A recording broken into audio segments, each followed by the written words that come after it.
तुम्हाला वारंवार जळजळ, आंबट ढेकर, छातीत जळजळ होते का? चला सगळ्यात सोप्या भाषेत आज समजून घेऊया. नमस्कार, मी डॉक्टर वैशाली. ॲसिडिटी म्हणजे काय?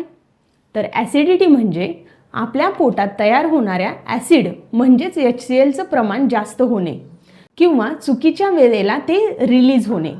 यामुळे छातीत जळजळ म्हणजेच हार्टबर्न, आंबट ढेकर, उलटीची भावना, पोटात दुखणे अशी लक्षणे दिसतात.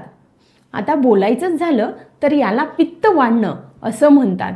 पण लक्षात ठेवा, प्रत्येक ॲसिडिटी म्हणजेच पित्त नाही आणि प्रत्येक पित्त वाढलं म्हणजे ॲसिडिटी असेलच असं नाही. पित्त वाढण्याची कारणे कोणती आणि सर्वात कॉमन कारण कोणतं आहे?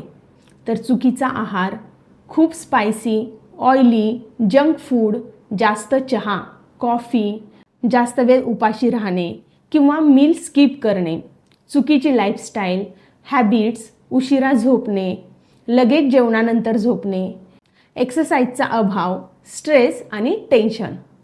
मानसिक तणावामुळे ॲसिड सिक्रिशन वाढते. औषधांचा जास्त वापर, पेन किलर्स, अँटीबायोटिक्स, गरम प्रकृती म्हणजेच पित्त. तर काही लोकांची बॉडी नॅचरली हीट जनरेट करते. तुम्हाला खालील सिम्पटम्स दिसत असतील तर ॲसिडिटी असू शकते, जसं की छातीत जळजळ, आंबट ढेकर, घशात कडू आंबट टेस्ट, पोट फुगणे, उलटीची भावना. ॲसिडिटी कशी कमी करावी? तर सर्वात आधी लाईफस्टाईल सुधारायला हवी.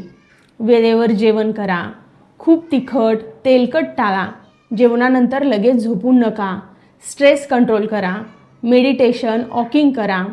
सगळ्यात महत्त्वाचे, रात्री हलकं आणि लवकर जेवण करा, तर ॲसिडिटी खूप कमी होते. आता काही सोपे आणि इफेक्टिव्ह तेही घरगुती उपाय सांगते. थंड दूध ॲसिड कमी करायला मदत करते. जेवणानंतर 1 चमचा बडीशेप चावून खा. गूळ, जिरे पाणी प्या, डायजेशन इम्प्रूव्ह होते. नारळ पाणी प्या, कारण बॉडी थंड राहते.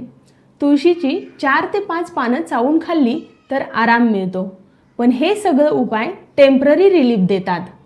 पण प्रॉब्लेम रिपीटेड असेल तर डॉक्टरांचे कन्सल्टेशन गरजेचे आहे. तर कधी डॉक्टरांकडे जावे? जर खालील सिम्पटम असतील तर, जसं की रोज ॲसिडिटी होणे, खूप सिव्हिअर पेन असणे, वजन कमी होणे, वारंवार उलटी. तर आता तुम्हाला कळलं असेल ॲसिडिटी आणि पित्त यामध्ये फरक काय आहे आणि ते कसं कंट्रोल करायचं. हा व्हिडिओ आवडला असेल तर शेअर करा आणि अजून हेल्थच्या माहितीसाठी मला फॉलो करायला विसरू नका आणि यूट्यूब चॅनलला लाईक, शेअर आणि सबस्क्राईब करा.